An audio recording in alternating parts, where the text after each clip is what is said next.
war at the time was first seen as an optimistic, as something that plays to the advantage of the United States. It's very much in the context of the US is the technically superior nation.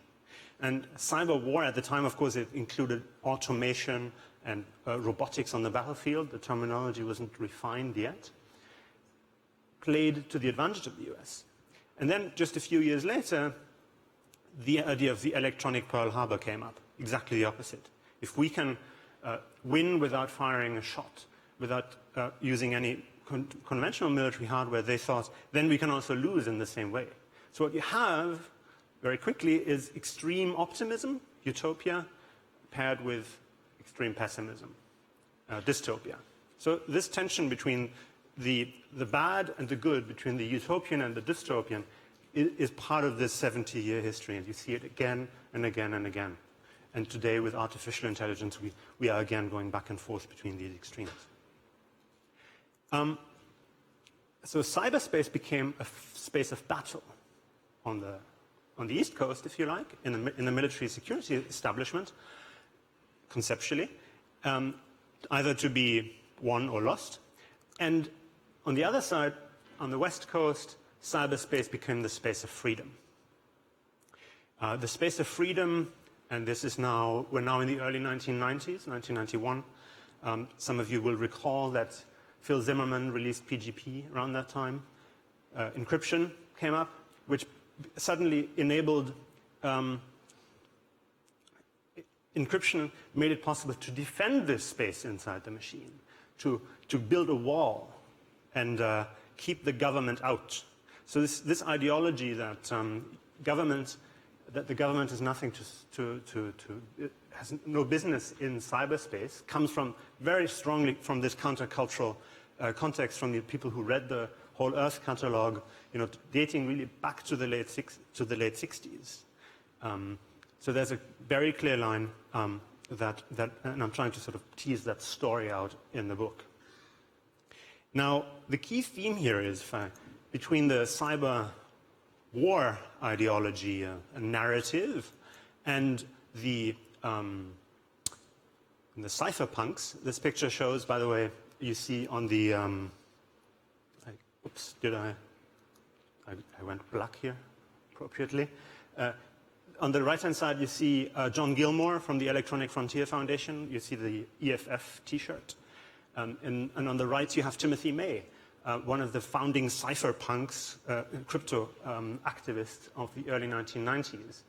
And why I mentioned these two individuals, this, by the way, on the cover of Wired magazine, famously, in 1993. I mentioned these two individuals because they represent very different parts of the American, if you like, experience. John Gilmore, I'm simplifying, obviously, was more about the First Amendment, freedom of speech, and Timothy May was more conservative, and he had more the Second Amendment rights and guns in mind when they thought about crypto. So crypto is both like free speech as well as guns in parts of that ideology. This is really important. If you like, the aggressive injection, ideological injection into the cyberspace ideology, because now it could be defended by adding strong encryption to cyberspace. And of course, this is the discussion that we're again having today in a rather intense way. I'm teasing those two themes out, the exaggerations. And if you go back to these magazines and discussions and parties that we had in the late 80s and early 90s, some of that stuff today comes across as really quite out there. And this is an important consideration because a good part of the discussion that we're having today will appear to us 20 years down the road as rather extreme and unnuanced and a bit unhinged. Now, one of my frustrations today, I think we had the discussion about cyber security, cyber conflict. It's quite old now, more than 25 years. Martin Libicki, who's sitting here, wrote about these things in 1994. I think one of your most important articles appeared. Mikko has also been around for a very long time in this discussion. So there's a bit of progress and a bit of maturity. But I'm afraid on the other side, on the side of the crypto activists, if you like, I don't see the same level of maturity.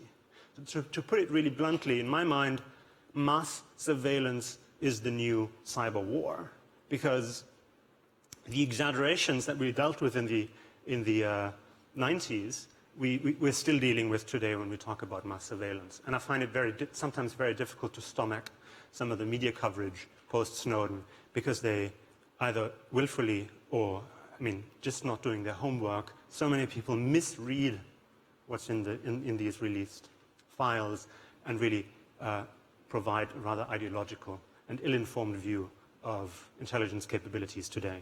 But that's a separate discussion. Let me conclude by briefly reminding you of Palomilla, Wiener's cat-sized robot. Palomilla fascinated him because he wants to simulate neural conditions with it in the 50s. And but the key thing here is that Palomilla didn't create equilibrium. What Palomilla did is it completely freaked out. It basically had a medical condition all the time. That's what it was designed to have. And this, I think, has become a symbol of parts of the debate, at least early on. When the technology is new, we go into overdrive immediately. We do exactly the opposite of the cybernetic idea. We think the extremes will happen. Cyber war, mass surveillance, artificial intelligence, the singularity, another cybernetically inspired idea. Take the cryptocurrency debate today and some of the ideas that people think, what people think cryptocurrencies will do to the financial system, like completely ignoring all the limitations and frictions that will come up and going to the extreme right away. This is a very common theme, and I wrote the book really a bit as a bullshit detector. So thank you very much.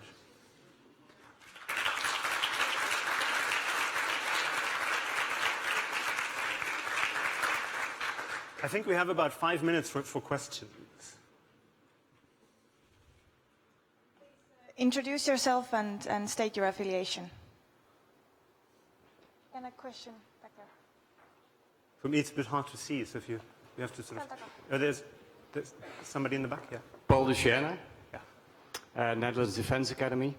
Thomas, thank you for your great presentation on the background and the theories behind cyberspace and cyber activities. And I was intrigued by one of your final statements, that mass surveillance is the new cyber war. And previously you wrote and argued that the cyber war will not take place. Yeah. So that seems to be a paradox in itself. If mass surveillance is a new cyber war, but cyber war hasn't taken place, Yeah. how do you combine the two? Well, because it's quite simple, actually, because mass surveillance is not taking place. No, I'm serious. Let's look at the technology just for a moment. If we look at, let's take just one snippet, which I think is really important. Many in the audience will appreciate that attention to technical detail is crucial in this debate. Unlike in the nuclear debate, where you don't have to understand detonation mechanisms in order to talk nuclear strategy, here you really have to sometimes understand some of the technical underlying questions. So let's make a quick example, and let me talk for a minute about metadata in the context of this bulk collection, bulk intercept debate. Metadata, the idea out there is that metadata tells you everything about a human life. We heard these statements even from some senior officials. But in an important way, that's just not true anymore, because so much of the metadata, feel free to maybe some of you are doing this, open Wireshark and read the entire Wi-Fi traffic that's going through here, intercept, if you like, on the wire. And what you see in terms of the metadata picture is a lot more confusing than what a lot of people assume. Because a lot of metadata are either not available in, for instance, if you look at HTTPS traffic, the metadata available there are only 2 IP addresses, and leading to between this hotel, say, and Google. So what are the metadata there? There's nothing in there in the metadata alone on that part of the connection that would reveal anything of interest to an intelligence agency. So metadata are truncated often, and there are easy ways to defeat traffic analysis Tor, for instance, was designed explicitly for that purpose. Timing also of these connections, just to state another obvious point. If you're connected to Facebook all day long and you're chatting there, or to another app, Telegraph, Signal, whatever it is, the timing of the communication isn't as significant as it used to be, because you're connected all the time. It pushes information back and forth all the time. So in some ways, metadata analysis is still possible, and metadata still have value, but it's not more than a target discovery mechanism for more sophisticated intelligence operations targeting endpoints. It's not mass surveillance. And I haven't even started talking about some of the difficulties of working with large data sets in this context. So I don't know, I just have this, maybe because I did this work for this book, this aversion to jump to conclusions very quickly. And this mass surveillance debate, to me, has all the markings of something that we come to regret after a few years, because it's so out of kilter. Sorry. One more question? If I may just add, I teach at the Department of War Studies, as some of you know, at King's College, and one of the special things about the department is that it has close interactions with people in the security establishment, military and intelligence community, from different communities, from different countries, because these people come to us to study. So when I teach, just like here, I just can't get away with repeating some of the stuff on, to respond to Paul's question on mass surveillance, without having, several of my students either think RID has no idea what he's talking about, which probably still happens, but also just roll their eyes at some of the stuff that's being reported. So I feel, teaching actually is quite a nice, if you like, feedback loop. It makes you more honest and more careful, because the feedback is so immediate. I can very much encourage everybody to engage with people in the security establishment, but I think I'm preaching to the choir on this point. I think, thank you very much again for the invitation. Thank you so much. And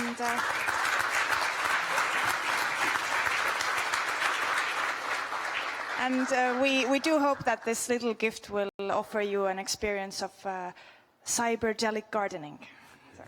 Thank you. Thanks. We are resuming our All-Star Cyber Morning. We're very honored to welcome Martin Lubicki. He's a researcher at RAND Corporation, author of numerous publications. You are also a professor at the Naval War Academy. And he's also publishing a handbook on cyber war, I think, forthcoming in fall. Martin, the floor is yours. Thank you. Thank you. Actually, Professor Ridd's talk was an excellent introduction to what I'm about to say. In many ways, he went from World War II to about the early 90s. I'm going to go from the early 90s to about a point 20 years from now. Once upon a time, there was something called information warfare.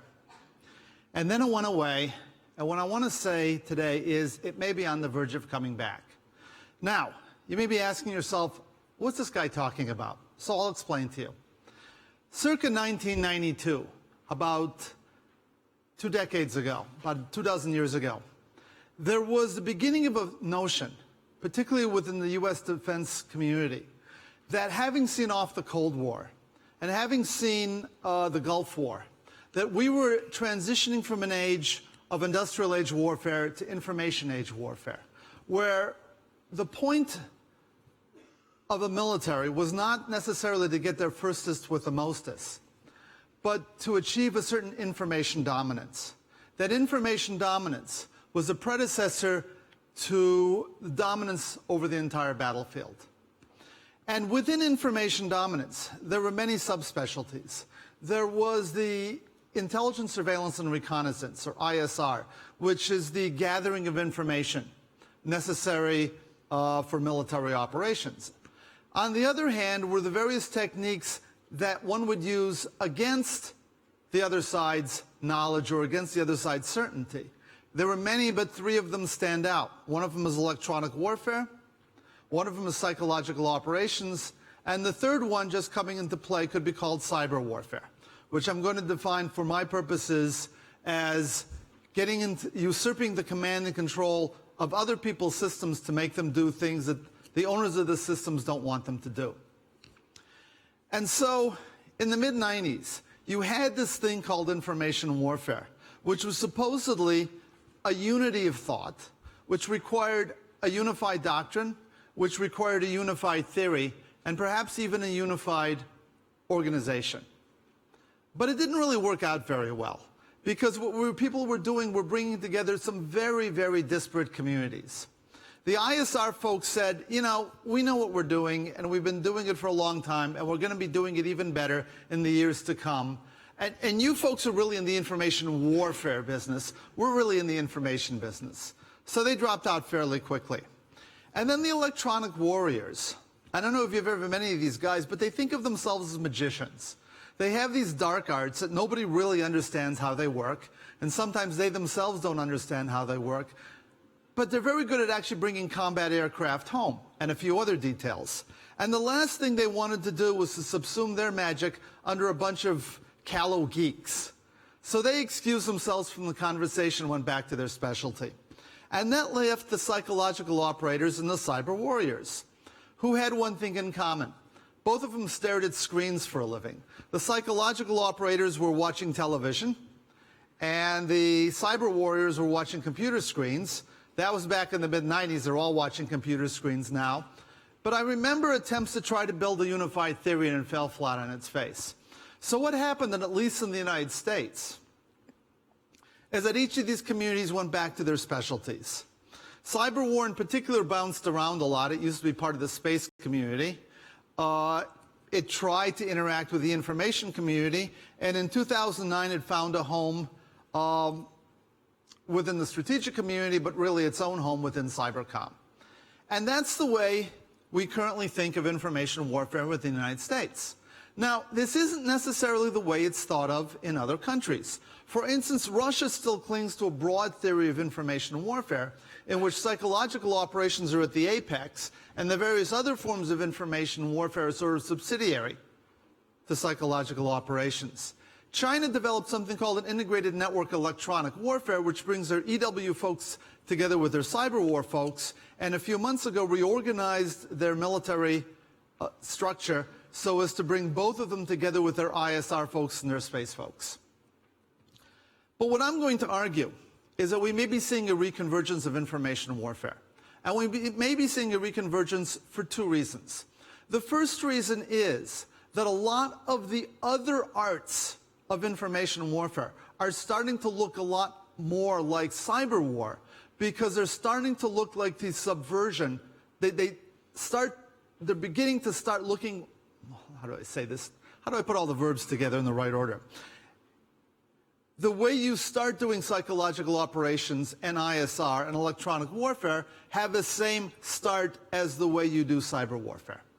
And the second reason is that we're starting to see a strategic convergence in what you use information war for, and this comes under the general notion of gray zone combat. And as these are two separate converging forces, I want to discuss each of them separately. And I'll start off with a question. Let us say you wanted to get information on 22 million people who used to work, are working, or want to work for the US federal government. There are two ways of doing this. The first way is you painstakingly make a huge record. You collect lots of files, you ask people lots of questions, some of them which are rather impertinent, and you gather the thing together and you house it at the Office of Personnel Management. That's one way. It's a very expensive process. The other way is you hack into the Office of Personnel Management and collect the data all for yourself. It's a great deal simpler. But there's a broader issue here, and that issue is that we tend to think of information collection as done organically and done wholesale. If you take a look at the US military, how do we do ISR? Well, we have satellites, and we have aircraft, and we have ships, and we have UAVs, and we have a lot of machines that are expensively built and expensively operated and do enormous things. This is what I would call organic ISR. It's wholesale ISR, okay? But there's another form of ISR, and that's to collect information from people that have already gone to the trouble of collecting it for you. It's what I would call acquired, and it's more retail. Now, the OPM example is an example of information collected by somebody else, deliberately to collect information. But in fact, there's another way to collect information, and that's to collect it on the each's level, okay? I see several 100,000 people in this room, and if my guess is correct, you're also carrying collectively several hundred sensors. And they're called phones. They're called cell phones, right? There's a record of your interaction with the web. It's a record of the pictures you take. It's a record of where you are. It's a location device, an always-on location device. In other words, you folks are collectively gathering an enormous amount of data, which creates an opportunity for somebody else to collect all of this data for you. And once we get into the Internet of Things, we're multiplying the number of data collecting surfaces by a factor of 10, more or less. And of course, we're not just having intelligent things, but we're having intelligently networked things. So you have a fairly large capability for collecting information from other people. You think about psychological operations, right? In the early 90s, we were an era of mass media. The screens that people watched that I referred to a few years ago was like CNN. It was the news. It was painstakingly collected, centralized in one location, in this case being Atlanta, Georgia, and then redistributed to the rest of the world. And as I don't have to go into any great detail, that's only part of the world we are in right now. We have mass media, but we have social media. And the amount of information flowing through social media is much larger. And more importantly, it's very individuated, okay? It's many to many, it's information about many, it's information about these many going to many other folks. It has become retail. And it also has become an area where, in fact, you can collect a great deal of information and distribute a great deal of information. And the methods of the distribution are not necessarily those of mass media, but those of micro-targeting. I don't necessarily have to send you a message that I send to 100 million other folks if I can send you a message that is specific to you yourself.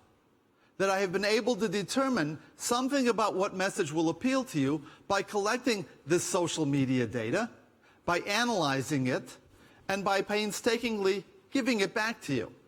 Now, it's not the field of war in which we've seen this already, but the field of politics. It's the field of direct mail, which was true several decades ago, and it's the field of micro-targeting. You see it in politics, you're seeing it in advertisement. Where you haven't seen it yet is in the field of warfare, but there's no technological reason why that can't take place.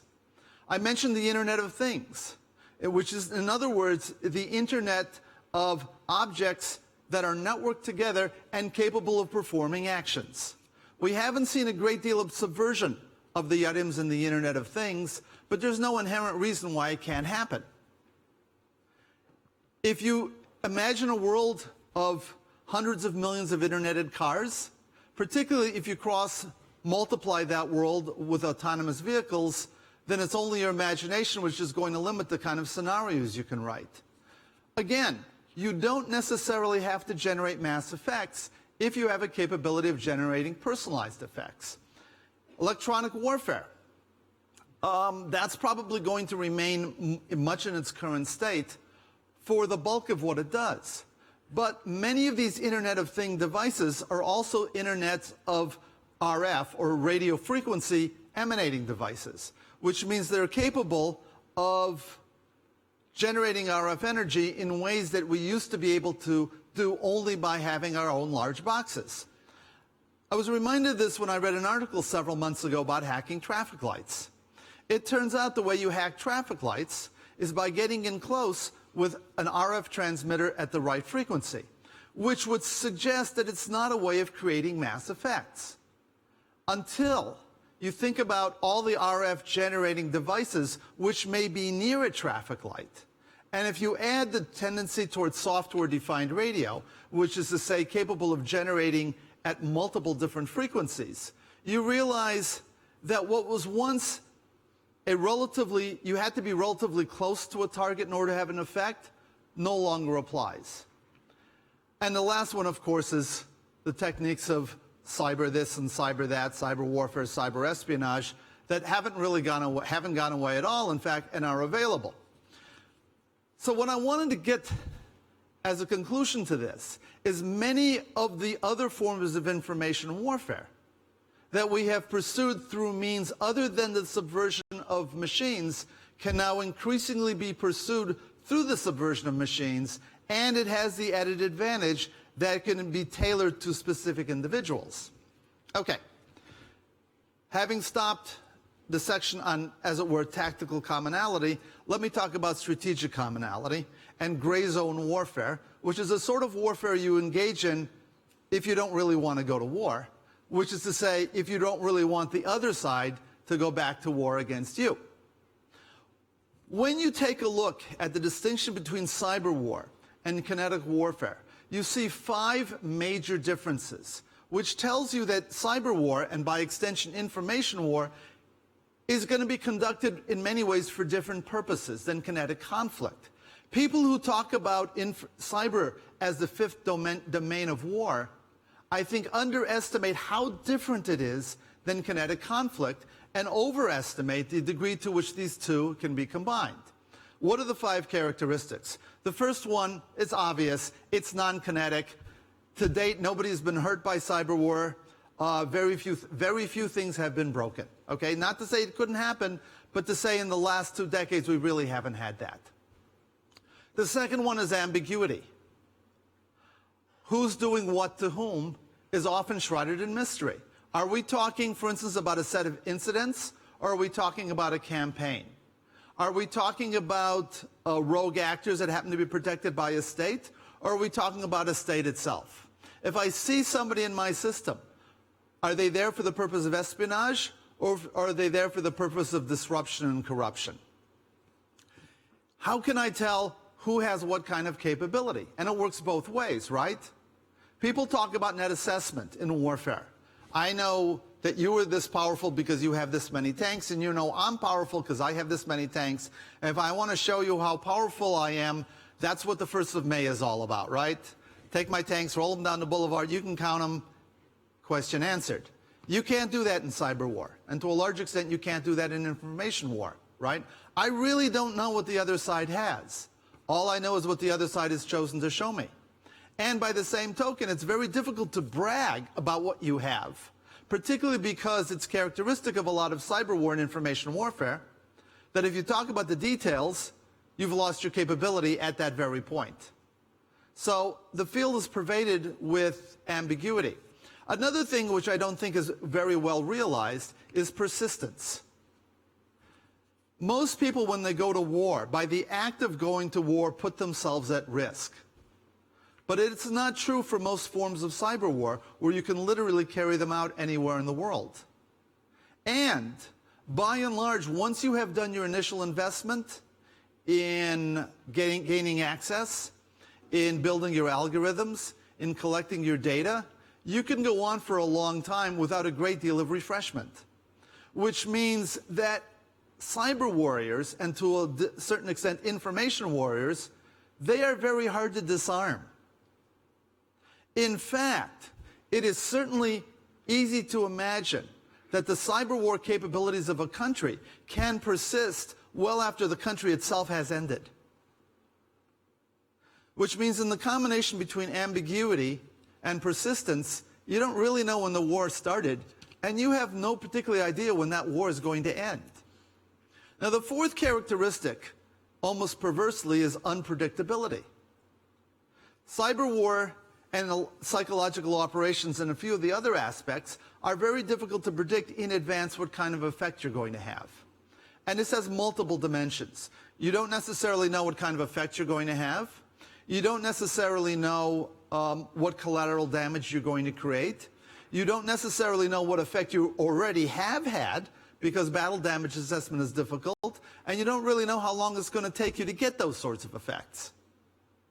And then the last item is mutability, that the process of creating information war capabilities is basically a contest of measure and countermeasure that tends to proceed faster than it does for the more kinetic issues. Okay, let's put these things all together and what kind of implications can we draw from it? I'd like to start focusing on unpredictability first. Modern military operations require predictability in their support elements. Predictability in many ways is more important than the size of the effect. Let me give you an example from the world of logistics, right? If I'm trying to feed an army, I want to get a month's worth of food to the battlefield every month. It is much better to get a month's worth of the food to the battlefield every month than to get 3 months of perishable food there 1 month and no food the next month, even though on average I'm moving a lot more food, okay? Because the supply isn't predictable. And that's true for food, that's true for POL, and it's true for information. If I want to be able to carry out an airstrike, and I want to have a certain amount of confidence that I've taken out the forward air defense radar in the process of carrying out an airstrike, I don't want something that has a 50-50 chance of taking out every single radar in the country and a 50-50 chance of doing absolutely nothing at all.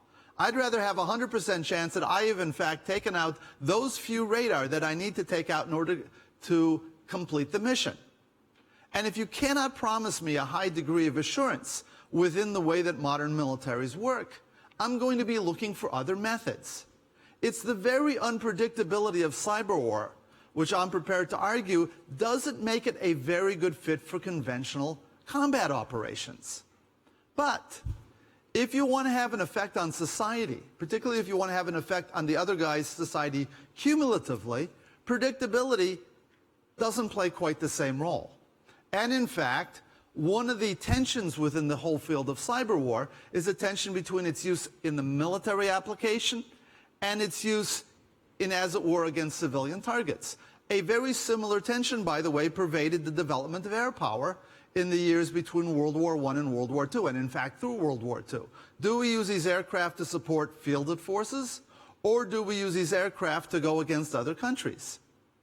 And I think one of the developments of air power over the last 100 years was they figured out increasingly how to use aircraft in the support of military operations, to the point where this has become, at least within modern militaries, a primary use, and not something that validates or tries to validate the theories of Trenchard, Mitchell, and Duhay. So that's one implication. The other implication is that it supports a form of warfare that I came into before, called gray zone conflict. In other words, the primary method of gray zone conflict is to try to have Clausewitzian effects without at the same time, Clausewitzian-like effects, there's some true Clausewitzians in the audience, I don't want to get into a debate about this, but to try to have political effects without necessarily forcing the other guy to engage. If you take a look at the conflict between Russia and Ukraine, you see a deliberate effort to try to stay below the threshold where NATO feels it has no choice but to intervene. And so far successfully. But that's only one example. If you look at the interaction, say, between Iran and its proxies on the one hand, and Israel on the other hand, you see a lot of low-level conflict, which isn't at the level that would force either country to declare war on the other. And unfortunately, the best example is North Korea versus South Korea. And it's basically a one-way issue. North Korea does a great deal of hacking of South Korea. They've tried from time to time to jam GPS, so there's electronic warfare. There's tons of psychological operations, but the two countries are not yet at the point where both of them feel that they have to go to war with one another. Now, when you couple this with some of the methods that I talked about in terms of gathering information on individuals, you can glimpse a form of warfare that is retail in ways that war has never been retail. In other words, an attempt to change the narrative, change the feeling, and change the psychology of a country by changing the feelings and narratives and the psychology of each of its individuals one at a time, which previously was unavailable, but through a combination of the new cyber war surveillance, data mining, such as it is, and artificial intelligence, such as it may one day yet be, you can start glimmering potentials. But that doesn't necessarily mean that everything's been wrapped up, okay? What I have been describing is a lot of red bricks. But the question of how you go from these capabilities to political effect is a great unknown. In other words, I've got the red bricks, but I don't have the blueprint. So the question is, will there in fact be a convergence between the red bricks and the blueprint? Will finally somebody figure out how to put it together? And by the way, the answer is not obviously yes in this case. And a secondary question is who, which is to say which country is going to do it. Now, it might seem that the United States may be the first one to put that sort of warfare together, because the United States has unrivaled capabilities in software and unrivaled capabilities in advertisement, particularly political advertising. But I don't think it's going to be the United States. And I don't think it's going to be the United States because it's not consistent with the U.S. theory of warfare. Let me just sort of go on a small tangent about the theory of warfare. It's 1918, or it's in the 20s, and you're looking at the various elements of blitzkrieg, right? The tank, the radio, the aircraft. You could name 5 or 6 countries that could be capable technologically of putting that all together. But it turns out only one country, maybe 1.5 countries, did it. And it turned out to be Germany, because Germany had a theory of war that they started exercising in 1917 and 1918, which was consistent with blitzkrieg, only they didn't have the time and the resources, they didn't have the tools and the resources at the time to do it. But when the tools and the resources came together, the Germans managed to put it together into a new form of warfare. And so the folks who are going to be putting this together, big if it can be put together at all, are the folks that in fact have a theory of warfare for which these are consistent elements. But that doesn't necessarily mean the United States and the West can sit back and let somebody else invent it. Because whereas the United States and the West may not necessarily get to where they are going to invent this theory of war, they certainly have the means to have this war being thrust upon them. It's sort of like if you look at a forest and there's a lot of tinder and scrub around. Tinder and scrub don't make forest fires, but they do mean that the next match that comes along has a good probability of creating a forest fire. Or if you take a look at the chicken and the pig farms of southern China, farms don't turn into flu. But when you have the conglomeration of sort of hosts in one place, your chances of generating a novel form of flu are fairly good. If you look at the United States and the West, right, where we are insisting on collecting everything and connecting everything, we are creating an environment in the West which is conducive to the creation of that form of warfare by somebody else. And maybe, just maybe, one of the things that we should think about as we go onto our madcap dash to the Internet of Things and to total connectivity and to God only knows what else is a kind of environment that we may be creating for people who don't necessarily have our interest at heart. And with that, I shall take, or attempt to take, questions. Any questions? Are there any questions? Yes. Or you call them. Hi, Martin. Jay Healy from Columbia University. And it's interesting, I especially like that last part where you're talking about the bricks and the blueprint. But certainly there are a number of countries, Russia in particular, that think the United States is putting together these information capabilities, that there is this blueprint, that there is this larger plan. Yeah. So can you maybe kind of pull that apart and how you see, to get to Thomas's, this feedback between what countries think the United States might be doing and how that's leading them down their own path? The Russians think a great many things, only some of which are actually true. I mean, if we had as much power as the Russians ascribe to us, we would be the colossus that they think we are, right? I mean, they have ascribed all of the color revolutions to us, the Arab Spring to us, that we are the hand behind everything, okay?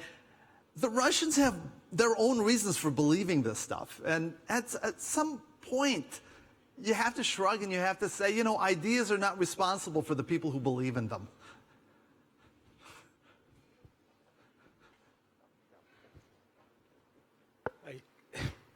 Lior Tabansky, Tel Aviv University. As you're an American, I'm Israeli, we're outsiders of Europe, and there's a lot of things that we hear in Estonia and other countries about Russian information warfare affecting the West. What's your take on this? Is this real? Maybe the Russians are the first to get these combinations in place and already practicing it? It's possible. I mean, that was sort of the words that did not come up in my talk, okay? You know, Russia, what did Winston Churchill say? An enigma wrapped in a mystery and one other piece of sandwich in that thing. Russians are very good at software. The Russians think they're very good at persuasion. Well, I'm not a political scientist, and you may disagree with me on this, but here's my opinion. 3 years ago, if you took a look at the country in Ukraine, it was a 50-50 country. Half of it looked west, half of it looked east. Today, 90% of Ukraine is still Ukraine, and 90% of what is now Ukraine looks west, not east, okay? This, to my mind, is not a strategic victory, right? 2007, you had the Russian DDoS attacks in this very town, right? Did this make Estonia more pro-Russian? I don't think so. So I think the Russian notion of persuasion needs a great deal of work, that they're, in many ways, they're trapped within their own mirrors. Now, we are all trapped within our mirrors, right? I am not the one who said that, I'm not going to argue that the United States understands the world better. If you spend enough time in the United States, you realize what a large provincial country it is. But I'd like to think that we haven't haven't drunk quite so much of our own Kool-Aid. I'd like to think. Do we have one last question? That would be the last one. Yep. The gentleman here. Hi, Matthias Schulze from Jena University in Germany. I too was puzzled by the fact that information warfare vanished from US military doctrine, but I was wondering whether this is due to the simple reason that it is incredibly hard to do to manipulate enemy leadership by planting an idea somewhere in a network. Maybe is this the reason why this disappeared, and maybe is this the reason why we won't actually see it, to make a counterpoint to your brilliant argument? There were a lot of claims made for information warfare that turned out to be suspicious at the time and fell flat on its face. One of them was nodal targeting, right? We don't have to hit everything, we just have to hit that one node. The same people who were doing this didn't understand how the internet worked, which is a very mesh-like network. That the notions of being able to take out one computer and everything collapses becomes less and less true by the year as you get a denser and denser networking going on, okay? By the same token, a lot of the changes in the physical networking are also changes in the human networking at the same time. And that one of the things that computers have done is flatten organizations.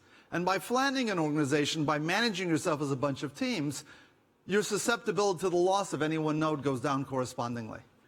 Which probably doesn't answer the question, but I decided to talk about it anyway. Thank you, Martin. Another round of applause for Martin. Here's your piece of Cyber Garden. Thank you very much. Thank you.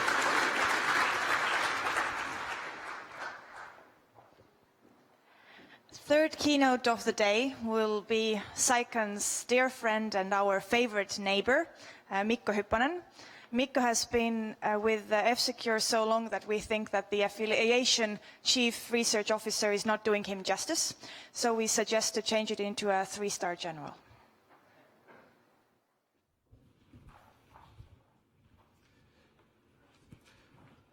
Thank you, and indeed, CyCon is a dear friend for me as well. So every month I get a salary slip in the mail, like most of you do. And in the salary slip that I get from F-Secure, it has one field which says employee since. And that field on that letter every month says June 1991. It is now June 2016, which means I have now worked at F-Secure for 25 years. That's a quarter of a century. And since there are many military people in the audience, in your line of work, working at the same organization for 25 years is not unusual. In IT sector, it is. So I've seen this whole field change from a group of small startups, like F-Secure had 6 people when I went to work there, grow into this multi-billion euro industry, global industry. And I've seen the enemy change from teenage kids and happy hackers to intelligence agencies and nation states and extremists. And of course, I've seen massive changes in the technology of cyber attacks. I've seen things that you wouldn't believe. I've seen companies go bankrupt after getting